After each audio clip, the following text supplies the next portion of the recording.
Hey everybody, it's Emily, the Crazy Worm Lady. If you guys haven't picked up on it, I am into some new experiments this week. I just started a new one with our neglected blue worms with a coffee bin. And I've decided to bring back an old experiment that I did that was one of my most popular, and honestly I think it was the most fun. I learned the most from it. And that is the Forbidden Foods series. So we're going to start a new one. But this time we're going to use European night crawlers instead of the blue worms that we used last time around. But these were our neglected Euros that we are trying to bring back to life after leaving them 103 days with no food or water. And they actually look to be rebounding quite well.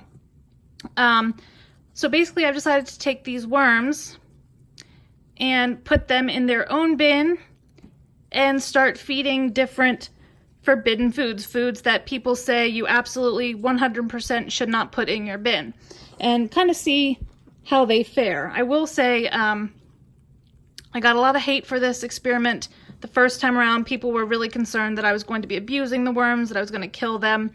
That did not happen, and I was always very cautious to keep a close watch on the worms and make sure that they were doing okay, and I would have stopped it at any point if I felt that there was a risk to my worms. I'm really not about that in any way.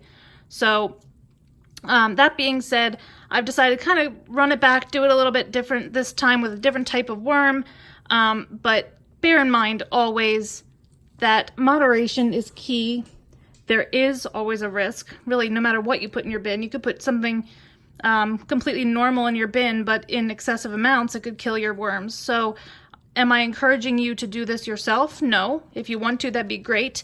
But I want just to show that these worms are very resilient. They can handle a lot, and that we don't always have to say there's a 100% right or a 100% wrong way to run a worm bin, what to feed a worm bin.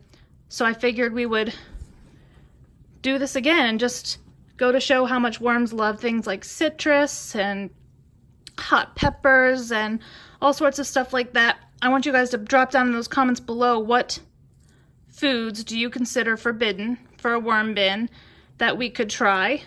I've tried a bunch before and we'll try some of those again, but I also want to try some new ones. So first I'm going to get these worms down into their new home, which is I believe a 15-gallon husky tote. I've been using them lately, trying to transition all of my totes to one standard size, so it's a little bit easier.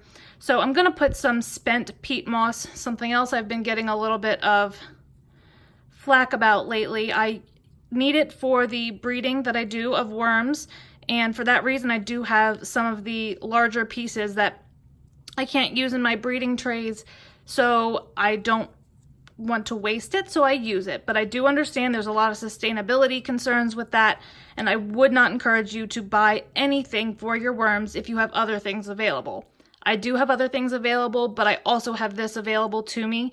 So I'm going to start the bin off with some peat moss, and we'll get these worms added. And I think I have a little something to start off the experiment with.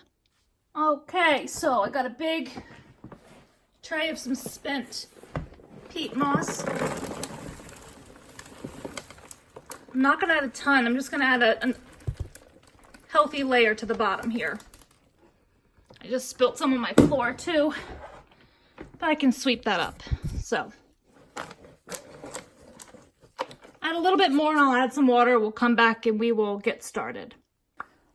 Okay, so this peat's finishing up absorbing some liquid, but I can get a few drops if I squeeze it. It's a better moisture content than the bin the other day. I don't think I let sit long enough, but regardless, this should be perfect. I'm going to add a nice sprinkling of pH buffer, but this is my dry mix, so it's not only a pH buffer, it's got some trace minerals, so it's got the grit for the gizzard, diatomaceous earth, which is also a grit source, so it's kind of a all-purpose, but especially if you do have spent peat moss from seed starting, things like that, you want to make sure you put plenty of buffer because it tends to be acidic, and if it's not pH balanced, which a lot of it is not, you could end up with an overly acidic bin and unhappy worms. So I'm just going to leave this like this. I'm going to put our worms on top. We'll take one look at them, and then we will add some food to the bottom. Okay, so the worms are settling in. I will say some of these look more like Euros than others. Some of them are still super small, that they almost look like reds or blues, but these are European night crawlers. Hopefully we will see if they reproduce, if their offspring start to gain size, or if these guys will actually gain more size the longer they're in here. This is definitely a Euro, but for a second there I was looking at them and I was saying, gosh, these are Euros, right? But I guess all that neglect, they shrunk down. Their bodies were conserving, so that's kind of interesting. But today I have some frozen as well as unfrozen oranges. I'm gonna feed down here in the middle. So I'm gonna dig a hole up here in the middle. They'll move away from these frozen pieces till they thaw out. Although ideally you would thaw ahead of time. But I'm not always good at that. So those are frozen. And that wedge is unfrozen. I'll never learn not to knock my camera, guys. And that wedge is unfrozen. So that's a very healthy feeding of citrus. And of course, people are concerned about citrus because of the acidity. So again, lots of extra buffer if you are playing around, even with small amounts of foods like this, until you know how your worms react to it. I'm just going to top this off with another thin layer of drier peat moss and look at that, and a bubble wrap top.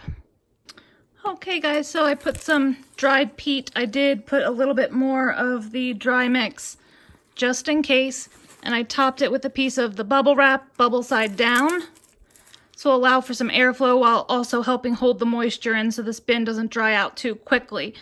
I'm really excited to restart the Forbidden Foods experiment. I know that some of the things I do are controversial, and I always want you to, you know, just practice some common sense. If you're going to try something that you're not sure about, always use a small amount. Start it in one corner, and if the worms show signs of distress or they avoid it altogether, it's probably best to keep it out of your bin. I definitely don't want to encourage any sort of bad practice, but this is just to show that in moderation, pretty much any food can be tolerated by your worms. So for that reason, and I have done this once before, I feel pretty confident that everything I'm doing is being done in a safe manner. But just be careful. Always research if you're concerned about something that you're doing before you do it, because the last thing you want is a bin full of dead worms. So we're going to leave these guys for a week, come back and see how these oranges are doing, and we will add something new. So let me know down below, what types of foods do you want to be fed to these worms next? I hope you guys have a great day. Like this video, subscribe for some more content from me, guys. I'll talk to you real soon.